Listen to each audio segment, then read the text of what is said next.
It's the 31st of July. Come down the plot. We've got a bit of a break in the weather because we had a couple of days of heavy rain. I thought I'd come down and see how things are doing. Regarding the onions and that really, and the garlic. Garlic's still full. It's still full of rust. It's not toppled yet, but it's getting really flimsy. I mean, I could probably pull it today.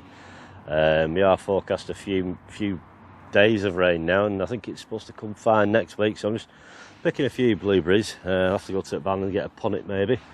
But these have been a fantastic crop this year. This year, absolutely loads of them. So, but it's just a time-consuming job. Keep picking them, but yeah, it's nice when you look at them all and they're all in the punnets and you think, oh, there's a fair few quids worth there because they are expensive to buy in the shop. So, if you can grow blueberries and you've got the space to do it, give it a go. You do need two bushes at least, really. So if you've just got one, I'd highly recommend getting another one. Spacing is probably like 4 foot apart, in all directions ideally.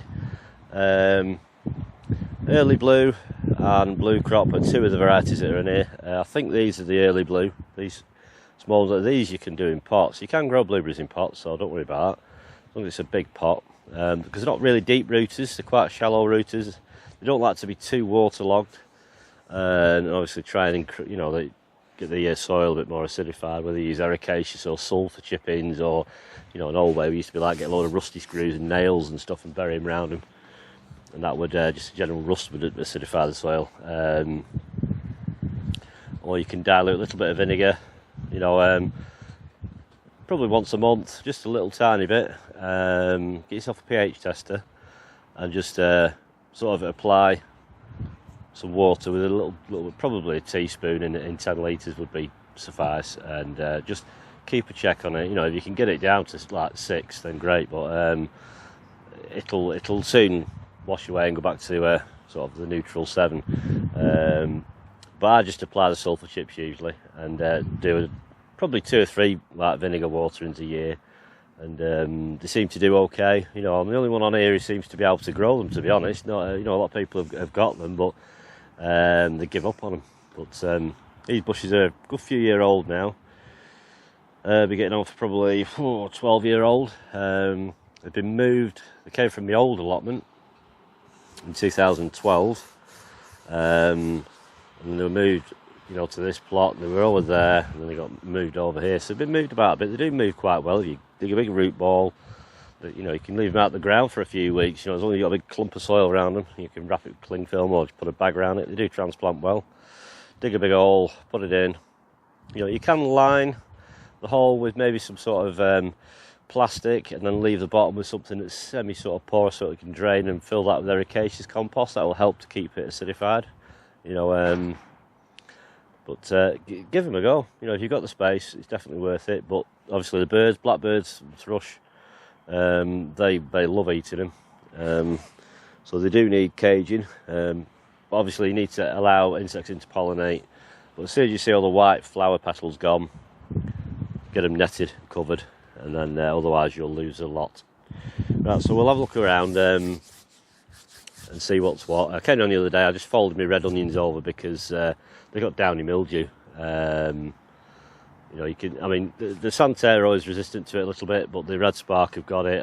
It's not great. It can affect the bulb and the storage life. So I thought, so I just folded the necks on them. There's only 2 that are toppled, but I thought I'll just fold the necks on them, and I thought I'll pull them out when we had some rain. So I'm going to pull them out today.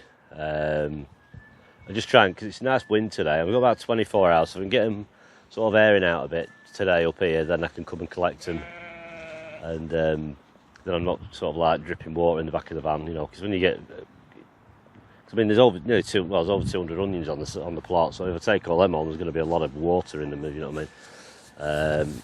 I need to sort my onion drying racks out at home, ready, for a big load up. A couple of little modifications, but we'll look at that when we see the drying rack at home. So we'll have a quick look round at the the onions before I pull them, and then we'll go from there.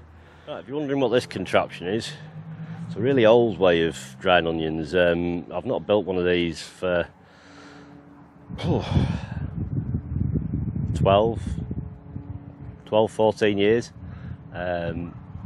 It just depends. They're okay, yeah, but if you can, actually put them under a cover, you know, because we don't get summers like we used to, where you could put your onions out for weeks and you get a proper summer and they dry out. But now it rains and then it's sunny, then it rains. But it'll do for a temporary measure, you know, for what I need here. You can build these as wide as you like. It's just basically some canes, and you kind of construct it a bit like you do for beans, except you put a dual rail on it here. Don't try and load them up too much. I've got a support cane here in the middle, because when you get a row of onions it can get quite heavy. So excuse the noise, it's a Sunday, so the guys on the motorbikes are out going through the countryside because the sun's out like they do. So we'll load this up. It should be sturdy enough, but I mean I think there's 60 onions, so I can get them on here, or most of them, then they can all, you know, get the excess water off, and I can come collect them tomorrow or the day after. But you know, if it just rains for a few days, it's fine, don't worry about it. You know, inevitably they will dry, just don't leave them to rot in the rain for weeks and weeks. You know, if you do get heavy downpours, you need to come and get them and get them home and get them dried. Right, so we'll start lifting some. As you can see, they're all laid down. Like I said, I had to push them down. Usually they will naturally do it if the weather allows it and the time duration, and you know there's no problems with them. You know, some will naturally fall. It's usually the case. Once you get about half of them have fallen, topple the rest, because they're all kind of nearly ready. But there's disputes now whether you need to topple them. You know, it kind of just sends a signal to say to the onion, you know, that's it. Time's up now. So. Yeah, they will continue to swell if you leave them in the ground like this. You know, if we'll leave them for too long, because obviously, you know, there's a lot of tops going on here, and it all restricts airflow. So you've got to be careful. Obviously, these have got like the mildew, to be full of spores. So the idea, I want to get them off the soil. You know, you say avoid growing onions, but I mean this is kind of it's this time of year. You get the warm weather. And it's always the time of year we get the fungal problems, you know, because obviously blight and all sorts of, you know, white rot and all that type of thing. It's all like a fungal sort of catastrophe sometimes, you know, if you lose everything. But it's just one of them things, you know, so you just sort of like think, well, instead of leaving them, they're a sizable onion. You know, there's some that go down to probably 1.5 inches, but I'd probably say the average is about, you know, probably 4 inches, 3 to 4 inches, which is a good size. It's a perfectly usable onion. Some of the small ones are great for you know, if you just want a small onion for a sandwich. If your bed's nice and light and fluffy, you don't have to loosen the soil so much. If they come out quite easily, but don't grab them and start tugging them at the top. You know, you could do it like just checking if the bulb rolls out easy, it's fine. But if it doesn't, get yourself a little. You know, you can use a full-size fork and go along and just leave it underneath them, but I've just got a hand fork with me today, so just going to go underneath it, just loosen it like that. Try and get, you know, most of the soil off if you can. You know, and it'll just speed up the drying process if you haven't got big clods of mud on there. And then, you know, if it's nice and sunny, you know, and your soil's not wet or anything, it's fine to do this and just leave on top of the soil. You know, to dry out, they'll dry out fine like that. Just come and move them about now and then. And it just helps, you know, to get that airflow. Some people cut the tops off, but I do prefer to leave them on, because I think the more foliage you've got there, the more it can evaporate, so it dries the top out quicker, and the neck, because these got, you know, some of them got quite thick necks, and you want them to slim down a bit, just help sort of seal the onion, if you know what I mean. But any that look a bit dodgy, you know, you can use them first. Any that have gone to seed, they won't store, so use them. They will store for a little while, but definitely recommend using them first. You know, so you get a chance to look at them. I like to peel them back to a single skin. It's not imperative straight away, but the longer you leave it, once you get that papery skin on the outside, it's hard to do. So I tend to just sort of like get the nearest white and pull it off like that.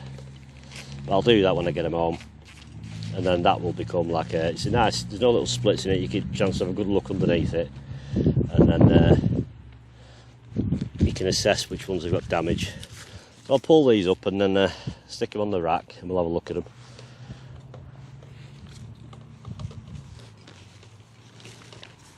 That's all the red onions up. I peeled them back to a single skin, as far as I can see anyway.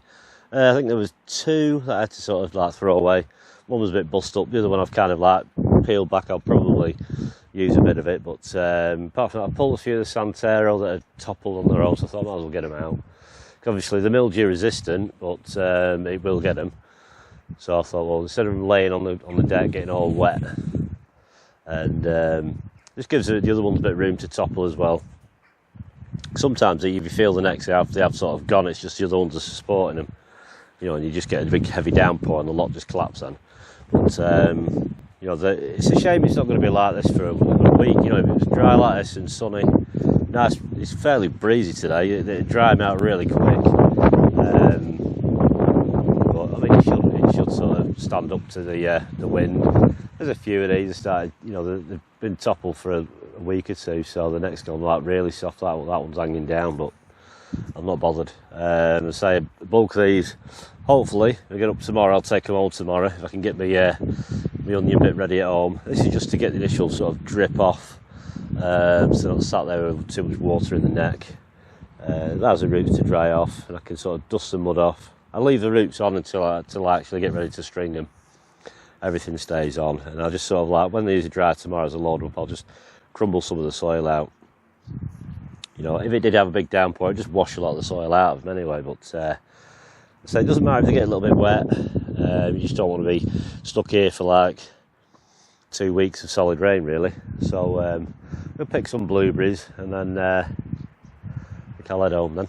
So just a bit of an update, really. You know, just to show these onions how these are getting on. So there'll be more next week. I'll probably give the garlic another week, 2 weeks max. Same with the white onions, and then they'll be out.